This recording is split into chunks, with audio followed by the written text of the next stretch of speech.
Yes, now is John Hardie. He's the Russia Program Deputy Director at the Foundation for Defense of Democracies. John, welcome.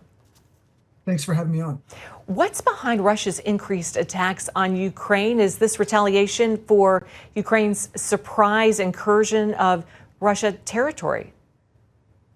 Well, I don't know if they're increased. I mean, Russia routinely conducts strikes against critical infrastructure like electricity production, as well as various military or military-industrial facilities throughout Ukraine. Sometimes those strikes, whether intentionally or otherwise, will hit civilian targets, as seems to have happened in Lviv, where at least some of the casualties were civilians. Yesterday, there was a strike in Poltava, another city in central Ukraine. Really, Russia, I think, is they continue to strike Ukrainian electricity infrastructure with the goal of really putting the squeeze on Ukraine come the winter, and then B, with the strikes on military targets. I mean, these continue really all the time, and they're really targets of opportunity for Russia. John, President Zelenskyy planning to overhaul his government. Why is this shakeup happening now, and what does it signal?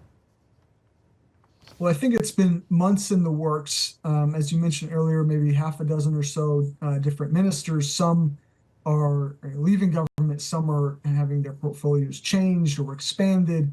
I think there are probably different motivations for each one of the moves, but Zelenskyy often likes to kind of do these things as part of a package deal. And I think, A, he might just like change, or B, in some cases, he might feel that a certain minister isn't getting the job done, or it would be better in another role. So, John, let me step in here real quick. I need to ask you about the November election.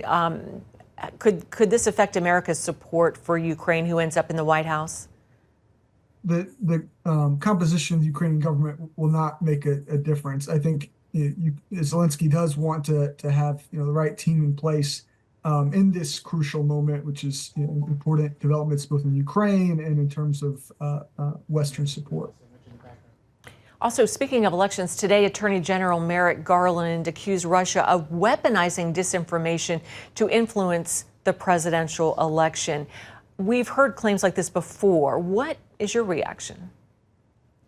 Well, the Russians have been doing this for a very, very long time, even before Russia's 2014 invasion of Ukraine. And so they've obviously interfered in the 2016 election. They've taken similar efforts in elections since then.